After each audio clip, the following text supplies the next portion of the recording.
Welcome to Colonie TV, the governmental educational channel for the town of Colonie. It goes all my life's a circle, sunrise and sundown. The moon rolls through the nighttime till the daybreak comes around. And all my life's a circle, I can't tell you why.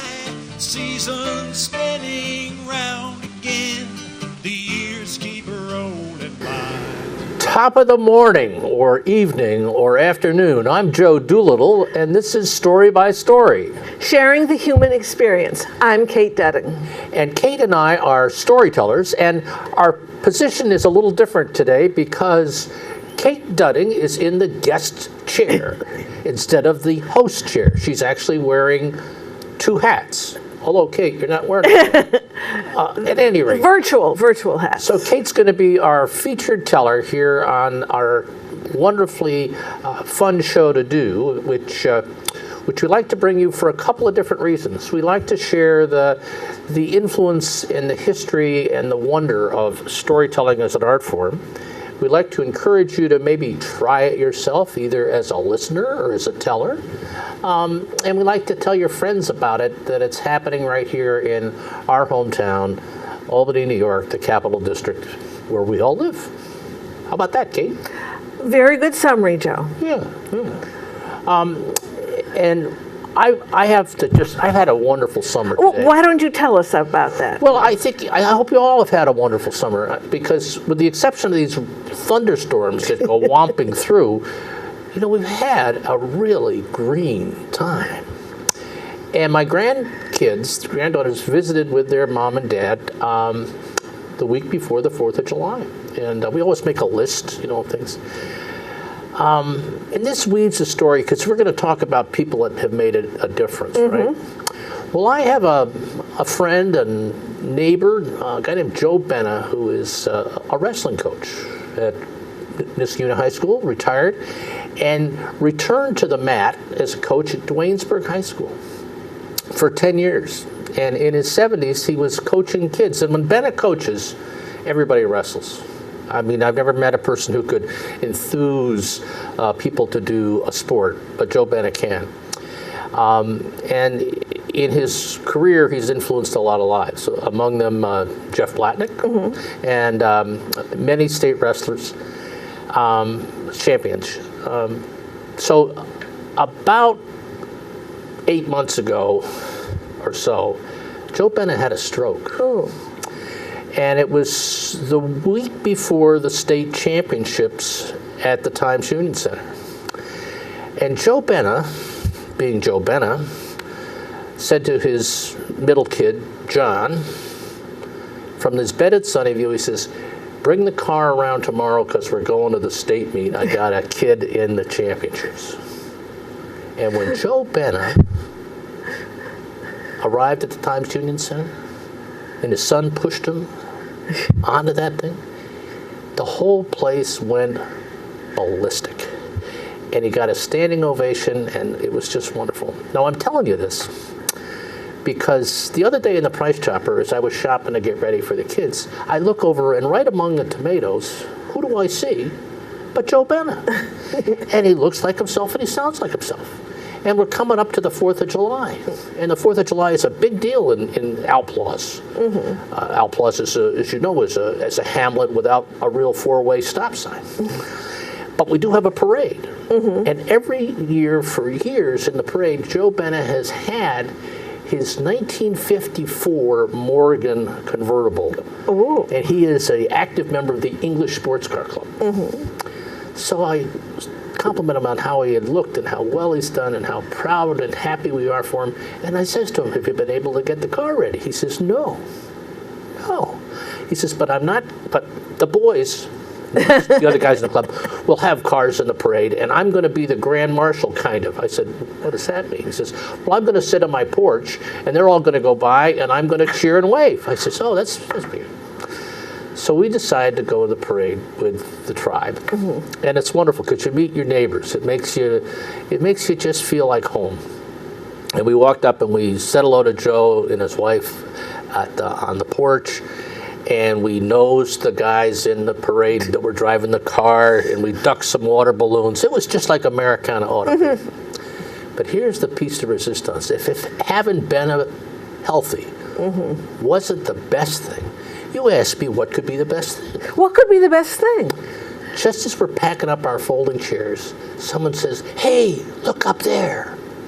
And up there, above the firehouse, soaring in circles, was a bald eagle. Ooh. And you could hear his faint, "Ah, ah." So he was just there, and it was like the benediction for the parade. And I've later learned that there's a nesting pair of eagles right over near Glencliff School in Outlaws. And other folks have remarked about seeing them fish and soar and ride the thermals above that little crest of a cavern that we have in the river there. And so I hope that your summer has been as fun as ours has been to date, and we're right in the middle of it. And I just think it's great to have this wonderful countryside to savor. So that's what I've been doing. How about you? Well, I've been very busy. I had an assembly program at Niskayuna and at one of their elementary schools, Hillside. And then I had a new program up at Weowaka on American women artists of the 20th century that went very well. Really? Now, just tell the folks a little bit about Weowaka, because it's not like a regular place. I didn't mean to be, it's not like it's an irregular place either, but it's a special. Yes, it's a special place. It's been a retreat for women for over 100 years. It was started by Katerina Trask and several other women as a retreat place for Troy women factory workers. Ah. Back when Troy and collars were... Making collars and shirts. Right. And now it's open in June, July, and August. June and August just for women, and July it's co-ed. So they have overnight accommodations. It's right on the east shore of Lake George, just a mile out of the village. It's a lovely, lovely setting, and they have programs, often daily programs. And so my program was at 4:30 in the afternoon, followed by a Southwestern dinner, which was scrumptious. It looked rather plain, cornbread, and then you put some chicken stew over it. But oh, was it delicious! Oh wow! So looks 3, taste 12 and a half. Wow. Yes. Looks 3, tastes 12 and a half. Yes. That's pretty good range, you know. If you got to have a range, you got to have that high one. Right. Yeah. Wow. So let's back up a minute. You know, I've known you as a friend, colleague, producing partner, storyteller for 25 years. But I don't know that I've ever reflected with you on, you know, when you discovered you were a storyteller. And that's different than thinking you were a story. It's wow, this is working. You know, when did that happen for you? Well, actually, it happened up on Lake George. Aha. But at camp, all I can think of is Weowaka. Chingachgook? Yeah, Chingachgook. There we go. My husband and I have one child, a son, and we participated in things, you know. So when his 4th grade class had an overnight up at Camp Chingachgook, both of us volunteered to be chaperones. When we got there at lunch, we were told that night after dinner, we were going to be the entertainment, and each cabin could do something. Now, I was assigned to a girls' cabin, and I had been enjoying storytelling and casually telling stories directly the way I had heard them. And so the cabin was talking, and nobody had any idea of what we could do. And I said, "Well, I've heard a story, an Iroquois story about why bear has a stubby tail, and I could be the narrator and bear, and you could be each of the animals that he encounters in the forest when he's bragging about how wonderful his tail is." they thought, yeah, they could do that. So I said, now, when I come up to you, you'll all sit in a line, and when I come up to you, just whisper what animal you are. And then I can say, hello, Robin, hello, Wolf, whatever. Right. Yeah. And so it seemed, I spontaneously said this without much thought. And then, like 5 minutes later, I was like, oh, what have I done? Because there were going to be like 100 fourth graders, probably 20 chaperones, and another 20 camp people. And, I'm committed. But as soon as, and I was just duplicating the way the storyteller I had heard done it long, long ago, when animals could still talk. Bear had a great, big, long, fluffy tail. And when I paused, there was complete silence. And I went, whoa, this is wonderful. They're with me. The tail, T-A-L-E, has captured them.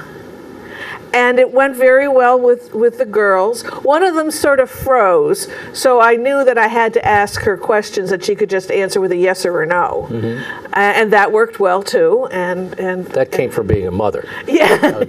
Well, yes. Interrogation techniques, number 12. So that night, when I was in my sleeping bag on my bunk bed, I actually had the shakes. I had a rush of adrenaline, and I went, I've got to learn more about this. I don't know how it's going to fit into my life. At that time, I had been in the computer industry for 20 years. I had a master's degree in computer science. So how storytelling and computer science were, I had no idea, but I knew I had found my vocation at age 45. Yeah. Yeah, I think that, so folks, just to reflect a little bit of casual preparation, hearing a storyteller, being aware of some method, and then kind of a response to an opportunity, an invitation, a chance, a gap, call it what you will, and trying it out and realize that something's going on. Something magical. Oh. Because that when the silence is there, it's not like solitude, is it? Oh, no, it was a very warm silence. It was a very warm silence. And it's actually a connection. And it's an anticipatory pause, because the humbling thing is they're all expecting you to say something, mm-hmm. to do something wonderful. And the words come out wonderful. Mm-hmm. Neat. Mm-hmm. Neat, that's it. And let me just pause again and reflect with you. You've acquired maybe it acquired you, a major interest in people who have made a difference. And you've had stories come to you, or you found them, that are particularly connective about important events. Mm-hmm. And it's not only women, but mm-hmm. it's and that's a gift, to recognize what I would call a tellable story, or a connective opportunity in a story. And you've also done personal stories. So just share with us, how do stories come to you? They often come to me through Facebook. Through Facebook. I have about 300 Facebook friends, and every once in a while often Michael McCarty, a storyteller from Los Angeles, will post a photo and a little bit of a story about someone in generally the recent history, the last 100 years. And every once in a while I go, whoa. Whoa. I click and I read the bigger story, and then I go, I want to find out more. I never knew this, and I think this is part of American history. So let me get this straight. We're talking about this old traditional method for sharing learning and emotion and memory, and you're getting your material on Facebook? Right, and a lot of research on the internet. Wow. A lot of old books are, the images of each and every page are on the internet. Under Google, you can search under books, and sometimes you can find the book. I can't remember what I was researching recently, but I thought, well, if the book was printed before something like 1920, somewhere around there, there are no copyright laws that protect it. And I found the book I wanted, and I was able to, if you will, flip through it. Mm-hmm. You can even search the book for keywords. Online. It's fabulous. Do you get your screen wet when you do that? No.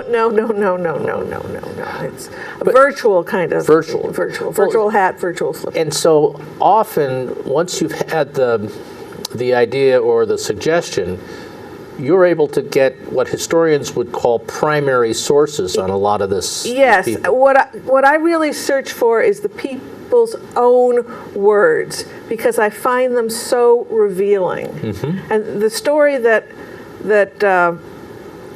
brought that to my attention was one of my earliest historical stories about the father of Standard Time, Charles Ferdinand Dowd. We probably never heard of him. Kate. Right. The idea about Standard Time is having time zones, but they're synchronized on the hour. That was not an issue in life until there were trains. Trains that were, everyone ran by local time up until the 1800s, and watches weren't really that great. So, that's why they often had horns that went off at noon, because that was the one time in the day, and people often would set their watches. By the whistle. Mm-hmm. By the whistle, the horn, the whatever. The ball dropping, as in Greenwich, England. But when trains came, there had to be schedules, especially on lines where there was just one set of tracks, and sometimes the trains were going this way, and sometimes the trains were going that way, and they needed to know that they pulled over on the siding. It's important with trains.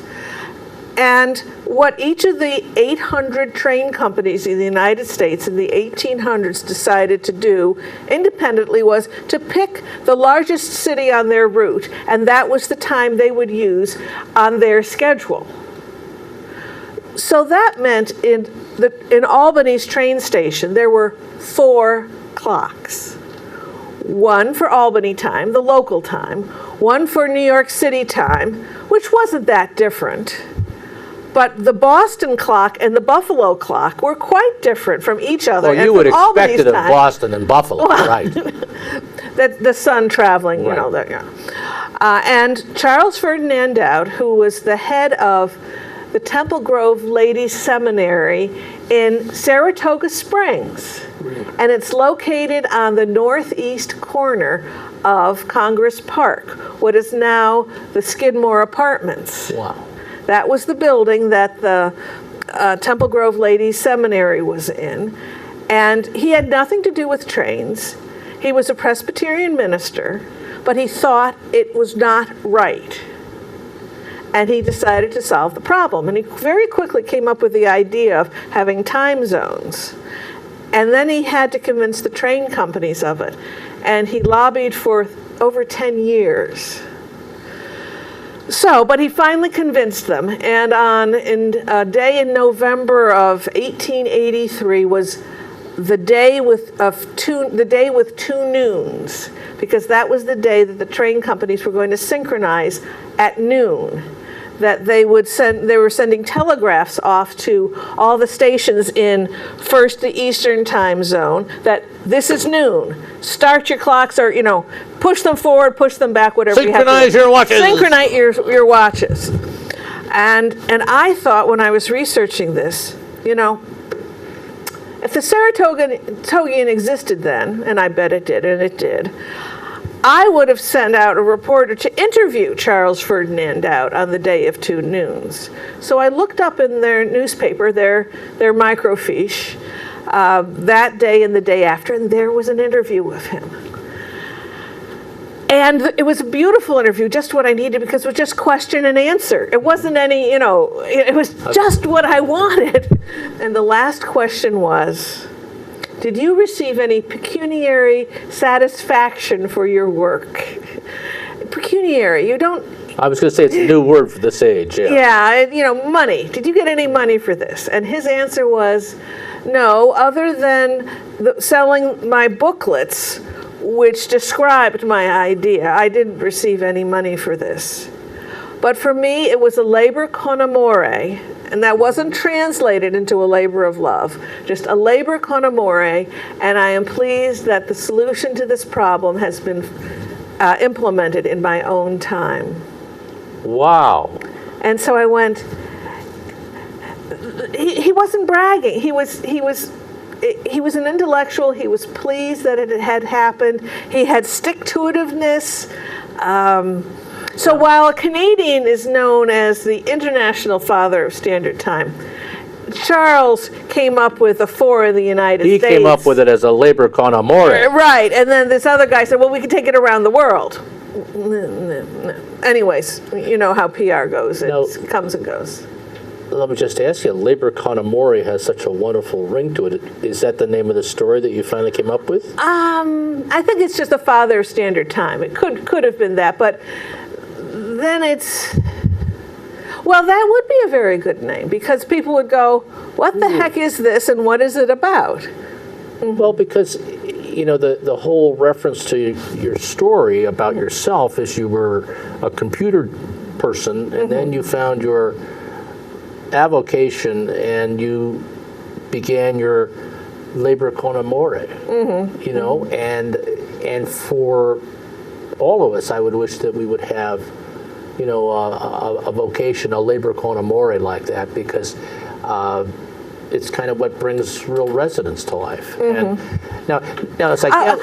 I really need... I have a 15-minute story, you do? Joe, Okay, so I better that get wasn't going one of your on stories, that. okay. That wasn't... Well, it was, but it wasn't. Okay, well, we're gonna have you tell a story, or... and it's from my most recent CD, my 4th CD, Fighting for Our Rights, American Women, Mid-20th Century. Ooh. And there are 7 stories about women fighting for civil rights and women fighting for women's rights.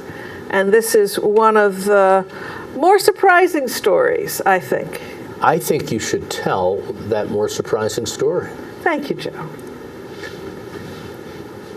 When I was growing up in the 1950s and 1960s, it was assumed that if you were a bright girl and your family could afford it, you would go to college. And when you graduated, you had 4 choices: teacher, librarian, nurse, or wife. But when I graduated from college in 1972, I had many more choices. Recently, I read Betty Friedan's memoir, Life So Far, and realized that I had had many more choices, in part because of Betty Friedan and her book, The Feminine Mystique. Now, when I was reading her memoir, I found it fascinating and quite surprising. I had always assumed, based on no data, that Betty had been born an activist and had been pushing the envelope every moment of her life. But that was not the case at all. She grew up in the Midwest in the 20s and 30s, and she was a bright girl whose family could afford her to send her to college, and she had the same 4 choices when graduating: teacher, or assumed she'd have the same 4 choices: teacher, librarian, nurse, or wife. Now, she went to Smith College, and she won the freshman honors prize. She became a psychology major, and she was the editor of the newspaper. And she changed it from being a weekly newspaper to coming out several times during the week. She got enough advertisers to support it. She got enough staff to fill the pages. She was quite a compliment to the Smith campus. And at Smith, the Smith graduates had a couple of other choices. That it was assumed that if you were very good in your major, you would go on to graduate school. Or if you were a good writer, you would go to New York City and do research for a magazine until you were married. Betty wrote in her memoir, "It never occurred to me that as editor of a college newspaper, I was qualified to work for perhaps even the New York Times or another big city newspaper. I know my counterparts at Yale and Harvard were expecting to do just that, but it never occurred to me, even though working on a newspaper was what I had loved most in everything that I had done in my life." Well, Betty was, as I said, a psychology major, and she won a one-year fellowship to UC Berkeley. So off she went to UC Berkeley. During a faculty symposium, she presented her honors thesis that she had written at Smith.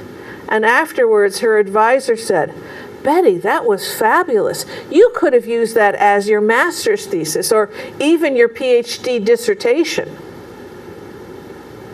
Based on that, the psychology faculty nominated Betty for the largest fellowship given to scientists at UC Berkeley, and she won it. It had never been won by a psychologist before, never been won by a woman.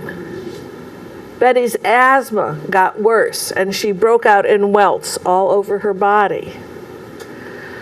Her boyfriend, a physicist whom she was mooning over, took her for a walk on the hills above UC Berkeley to give her a break from everything that was going on. She said, "Oh, Bob, thank you. It's so good to get away from campus for a little while." And he said, "Betty, we're through. I could never win a fellowship like that." Betty wrote, "I was crushed." And then she decided to forget about a career and just concentrate on being a woman. Remember, this was now 1943.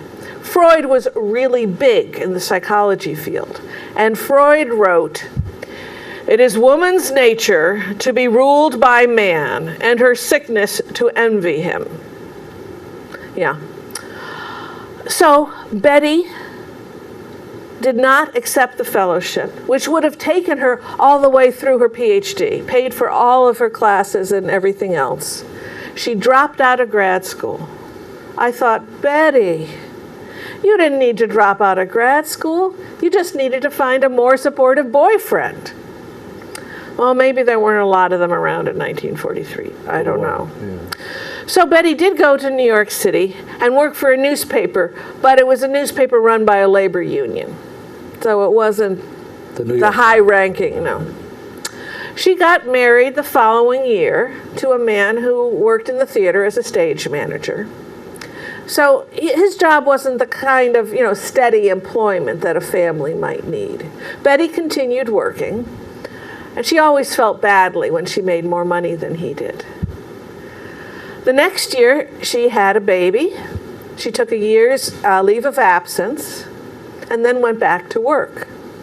A few years later, she got pregnant again, and she was fired. She wasn't even given any reason why. But then she found out she was fired because she was pregnant. And Betty finally got mad. I was proud of her then. She went to the head of her union and said, "I want you to file a grievance. This isn't fair. I was fired because I was pregnant." "It's your own fault." "File a grievance for me." He just shrugged. Betty wrote, "There was no term at that time as sex discrimination, but I knew it wasn't right. I was fiercely aware of the injustice of it. But I decided to become a freelance writer and write articles for women's magazines." Her asthma came back, and when she went to her psychoanalyst, he said, "Betty, maybe your problem is that you need to be a more serious writer." Oh, I can't do that. Betty, didn't you graduate summa cum laude from Smith? You should take yourself more seriously. Oh, I can't do that. But finally, in 1957, 3 things happened that changed the way Betty looked at things. The first was she read an article about written by 2 Freudian psychoanalysts, a man and a woman. This article said that perhaps American women were not content with their role as wives because they were overeducated. Now, how a woman who was a psychoanalyst, who was clearly overeducated and had a career, could write that, I don't know. But Betty also finally got really mad. She said, how could they write that? I valued my education, even though I didn't feel I used it particularly well. And how could my education make me a worse wife and mother? I had bought everything Freud had been selling. Hadn't I given up my big fellowship at Berkeley and dropped out of grad school? Hadn't I given up my career as a newspaper reporter? But this was too much. The second thing that happened was that Betty was asked to write a questionnaire for her class reunion. It was their 15th reunion. When she analyzed the results, she found that women who were just, their lives were completely in the box of wife and mother were depressed or frustrated. And those who had outside interests were more content with life. And those who didn't even recognize that the box existed were really thriving. The third thing that happened was at the reunion. Betty came back to the dormitory she was staying in late and found that she and some of the seniors were locked out. She asked them, do you still have curfews? Oh, yes. One of us has gone to get the janitor. He'll let us in a little while. So Betty said, remembering the wonderful time she had had at Smith, what courses were you really interested in? And they all looked at her and said, we just went to school here. Well, one said, I'm really interested in my future with my fiance. Every weekend I visit him and we discuss his career and where we're going to live. I want to have 4 children and live somewhere where I can ice skate with them a lot during the winter. Betty said, weren't there any campus groups that you were active in that you enjoyed, like the school government or the newspaper? Oh no, we weren't interested in that. We're just looking forward to our future. Betty couldn't believe it. Those 4 choices were now down to 1, wife. And she wanted to figure out what had happened. So she wrote an article for McCall's magazine suggesting that women were not happy with their role in American life, not because they were overeducated, but because the role was not right. McCall's declined to publish that. A number of other magazines declined to publish it. So Betty wrote a book. She researched it for 5 years.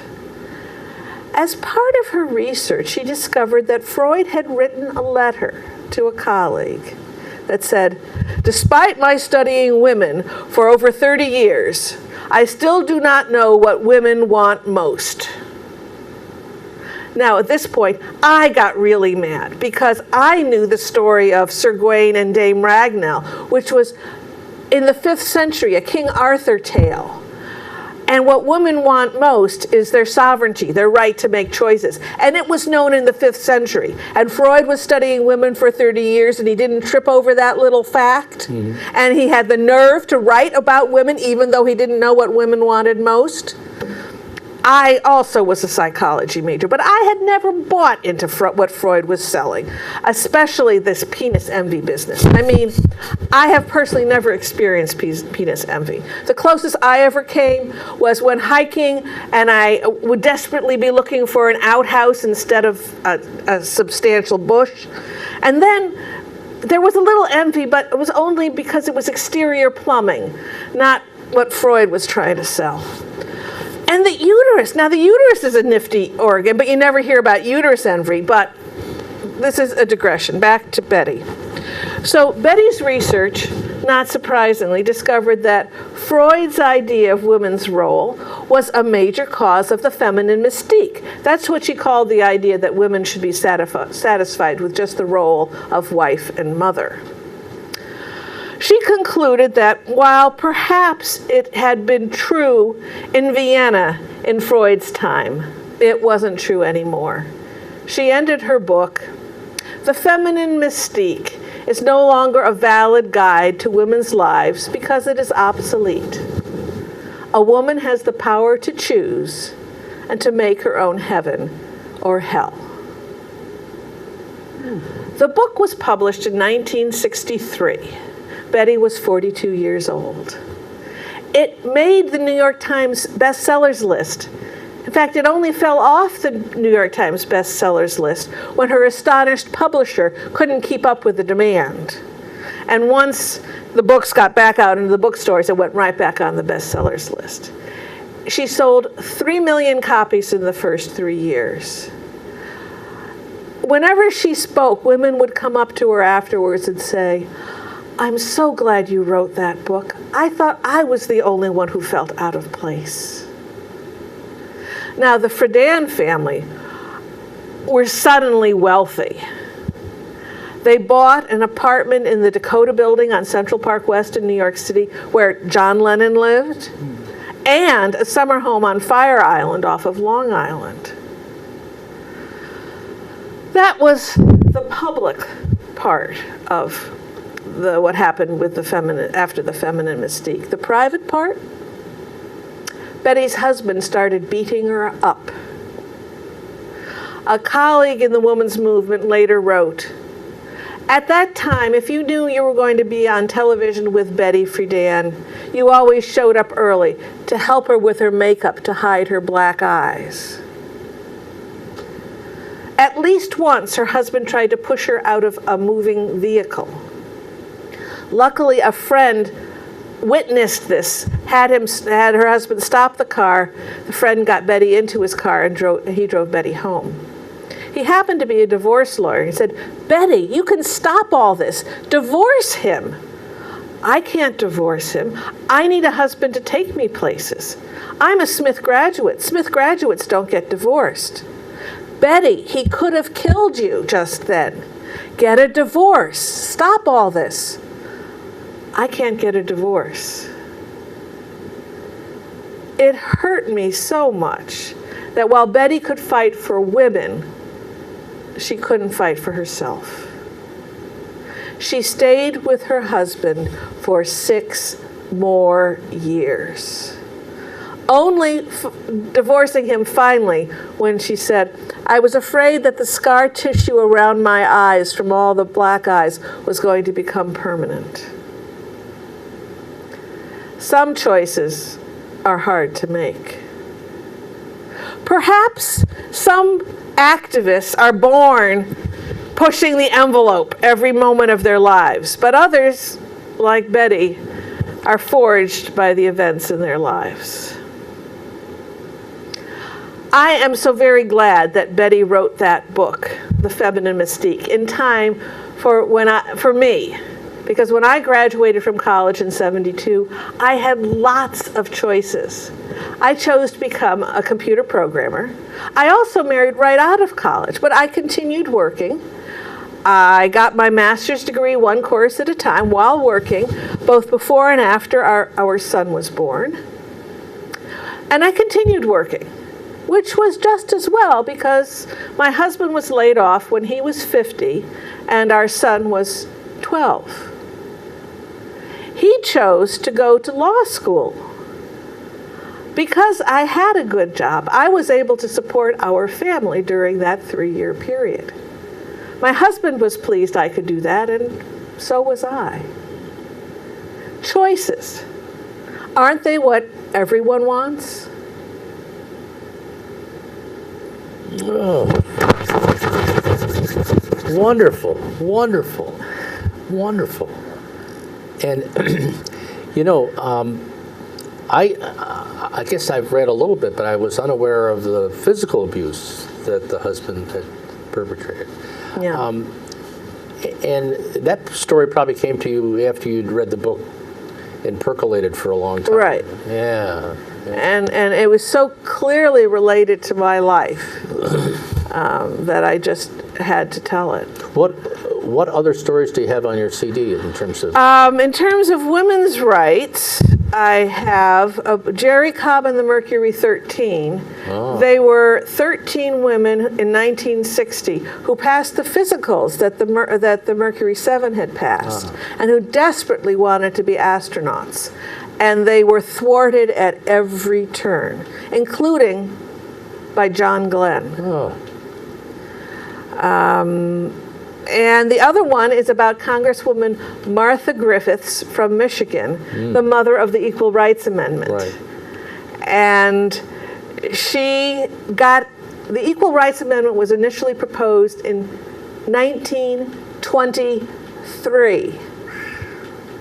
And every time it was proposed, as bills do, it went to the particular committee whose jurisdiction it fell in. And this was the Judiciary Committee. And for 47 years, the Judiciary Committee sat on it and did not let it out to be debated on the floor of the House. Martha got it out, got it debated, got it passed, both in the House and in the Senate. And she did something else, but you'll have to get the CD, and it's available through my website. I donate all the money from these CDs to our producing efforts at Proctor's. Wonderful. Wonderful. That I thought that was a good use of the money. So you can go to my website and click on the image, www.katedudding.com, and on the home page there's an image of this, and that'll take you to the page that talks about these stories with links about more information about each one of them, and it takes you to the order form. Wow, that's great. Thank you so much, and just a wonderfully brilliant and moving piece of work. I just think that it's extraordinary. Thank you. And I really know that somewhere in the story was that when she was in Berkeley, she became a bit of a radical, but it didn't sound like that, huh? No. It was ingrained in her that radical women, no. Maybe UC Berkeley was a little different back then. Probably was. It was World War II was going on. It was a little different. A little different. So. Well, we have some wonderful things going on in storytelling coming up. And are you going to brief us on those too? Yes, indeed. First of all, I'd like to mention the Not Just for Kids Storytelling series, and I think it's around its 20th, is taking place once again at Schoharie Crossing State Historic Park site in Fort Hunter, just beyond Amsterdam, for Sundays starting on July 27th and running through September 7th. Wow. And Tim Van Egmond from Massachusetts will be coming the first Sunday. Then Ed Stivender, who is one of the storytellers from the beginning of the storytelling renaissance in this country, from the 1970s, is there. He is brilliant, and he also plays the ukulele. No, the banjo. The banjo. And once I heard him start his second half by saying, "Okay, let's all sing Beethoven's Ode to Joy," and he started playing on his banjo and singing in German, and Freilich. Yeah, and people weren't joining in. So he said, well, you can just do da, da, da, da. And so we went all the way through da, da, da, da, accompanied by a banjo. And Tim plays hammered dulcimer. Right. So we have two storytelling musicians. And then on August 10th, we have the extraordinary Geraldine Buckley, who is of English-Irish origin, but spent up a lot of her time growing up in Spain, is a preacher, has spent time as a chaplain in men's prison, and is just larger than life and just wonderfully joyful to be around. Then the next Sunday, the 17th, is Megan Hicks from Virginia. No tricks, just magic. Fairy tales intact and fractured.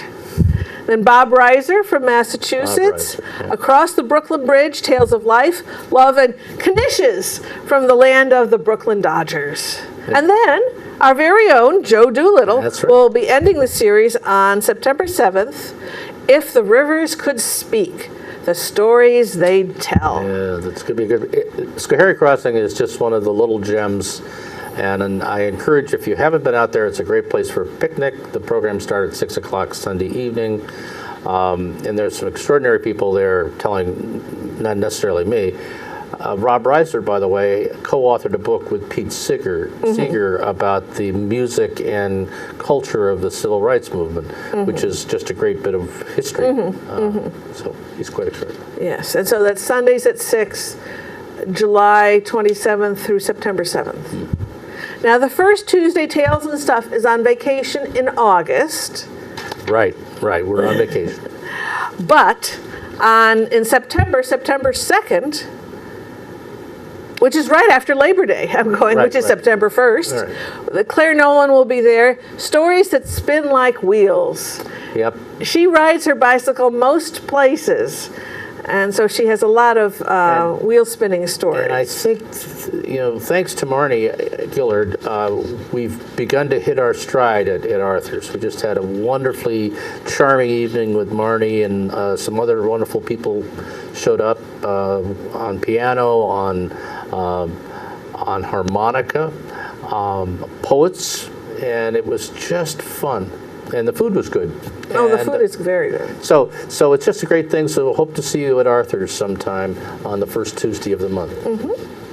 And the next Story Circle meeting, we're moving our location in Albany to the new Honest Way Food Co-op, which is on 100 Watervliet Avenue, next to Motel 6, if that means anything to you, or across the street from Your News Now, just off of Everett Road, and it's a new location. If you remember the Honest Way being down off Central Avenue, it's still off of Central Avenue, but closer to Colonie and closer to I-90. Right, and so you can go there early and get wonderful food. There's going to be a round table at 6:15 for an introduction to storytelling, harvesting and telling your own story. And then at 7 to 9, they'll be sharing stories under development. No reading, please, just telling. And for those of you who are interested in kind of getting a better understanding of storytelling, that's a good place to start. That and the open mic are just good introductions and friendly places. And then I just thought I'd mention that once again I'll be giving my program on women artists of the 20th century up at Weowaka because it was sold out in July. I offered to do it again in August, so on Wednesday, August 27th at 4:30. Same program about the Tiffany girls, photographer Margaret Bourke-White, and painter Georgia O'Keeffe. And between now and then, I will have been in Santa Fe and seen the Georgia O'Keeffe Museum and been to her home outside of Santa Fe, Abiquiu. So cool. So cool. So way cool, yes. And just as a heads up, starting our Story Sunday series at the Glenn Sanders Mansion, Story Sundays will be Betty Cassidy and I will be telling stories about Julia Child and other remarkable people. That's on the last Sunday in September, September 28th, 5 o'clock. And Help me with just one thing on that. Yes. There's a Julia Child menu that night? exactly, we have a special Julia Child menu, baby green salad with poached pears, grapes, goat's cheese, and champagne vinaigrette. Then followed by classic roasted chicken with lemon and rosemary butter, sautéed vegetables, and Duchess potatoes, and ending with chocolate almond cake, vanilla whipped cream, and fresh raspberries. Chocolate almond cake with Yes. strawberries and whipped cream? Raspberries. Raspberries. Yes. And Angela's helping you with that? Yes, Drew? yes. Oh, Usually there are three man. choices of entrees. This particular time there's that choice, and if you're a vegetarian, the chef will do something nice for you. But Lettuce. lettuce alone. No. And if you can't come to any of these, or you want to convince your friends that storytelling is just wonderful, send them over to our website, storycircle@proctors.org, and click on YouTube. And there you'll find over 100 stories, mostly cut out of our programs here. Excuse me. For people to enjoy. Wow. And I counted up the other day, and I think there are over 130 stories now on that website, and about 28 or 29 storytellers. So it's a great library, and it's fun. So by all means, please visit that and get some sense of some of the storytellers that we've had on and are still available and telling locally. So that's another good preview. We have time for one more story, and I have a little one. Okay, a little one. Yes. We would probably want another big one, but we don't have time. We don't have time. Please. Yes, this is a story about civil rights in this country. I wonder if you remember how you registered to vote. I think all I did when I moved to Clifton Park was to show up at town hall with documents that proved who I was and where I now lived. I know my son just had to fill out a form in high school, and he became a registered voter. But for some people, it isn't that easy. Teresa Burrows from Tuscaloosa, Alabama, told her story as part of the StoryCorps project. She said, "I tried for 2 years to register to vote. The first Monday and third Monday of every month, I went with my minister, Reverend J.J. Simmons, to register to vote. The white men there just ignored us. They continued playing dominoes. I hadn't known how to play dominoes before I tried to register to vote. But after watching them for so many days, I knew how to play dominoes. When they did recognize that I was there, they just asked silly questions. I remember one day when Mr. Cox, he was the head of the registrars, I remember when he asked me, "How many red jelly beans are in that jar? How many black ones?" And I said, "You don't know how many there are."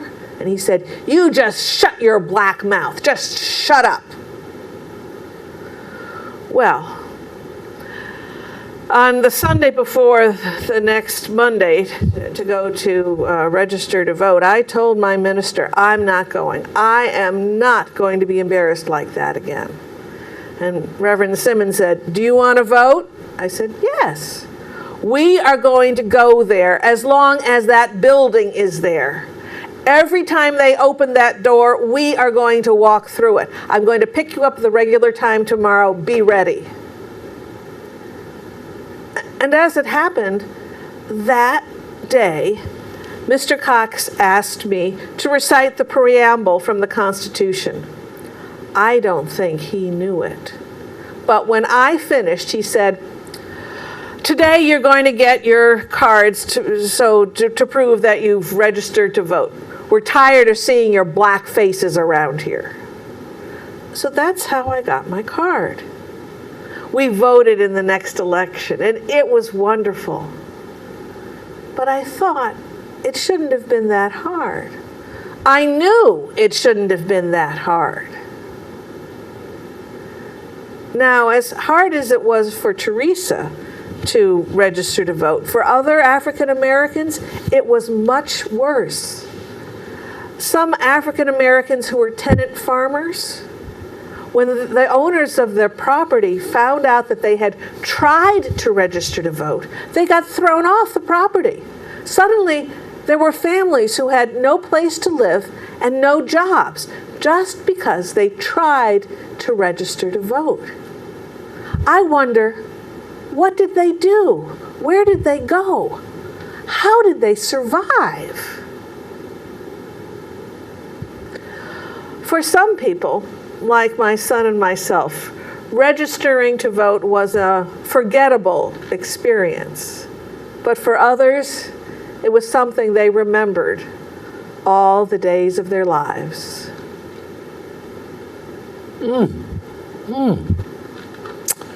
Wow. Another keeper. And that was on StoryCorps. StoryCorps. CORPS. StoryCorps. Wow. They have a lot of interviews. For a while, they were traveling around gathering civil rights, and they sometimes have themes, and then sometimes they set up their portable recording booth. I think just come in and tell part of your personal history. And I don't know how I stumbled over that story. But boy, it speaks so much, doesn't it? It almost makes you be embarrassed to be a white American. You know, wow. One of the things that happens when you tell stories, Kate, is you move into the first person, and it's seamless. So at times you can't differentiate the character from you. It's really quite remarkable, and done very well. I just noticed that in the first story, and that's real art. I think I have to say that's real art. So, well, some stories I really want to make a commentary on what's going on, because I had been so startled or affected when I first heard that particular person's story, which were always very different from my own way I grew up. Yeah. Wow. Yeah, I never understood history in books that just have the facts and the dates and the numbers. But when I hear somebody's story, that I can relate to. A person's story I can relate to. And the difference between me just showing up with my driver's license and a bill from the phone company and Teresa Burroughs going there twice a month for 2 years. And having to recite the preamble of the Constitution. Right, and being disrespected each and every time she was there. Something I've never put up, never had to put up with. We have 39 seconds, so I think it's time to say goodbye. Well, I was going to ask you if you had a bon mot, as in any kind of neat goodbye, but otherwise, thanks for listening. Thanks for watching. Kate Dudding, thanks for kind of keeping us captivated with your stories and your story. Thank you, Joe, for being a wonderful interviewer, and we hope you come back next time and tell all your friends about us. And check the website. Much good cheer. It goes all my life's a circle, sunrise and sundown. The moon rolls through the nighttime till the daybreak comes around. And all my life's a circle, but I can't tell you why. Seasons go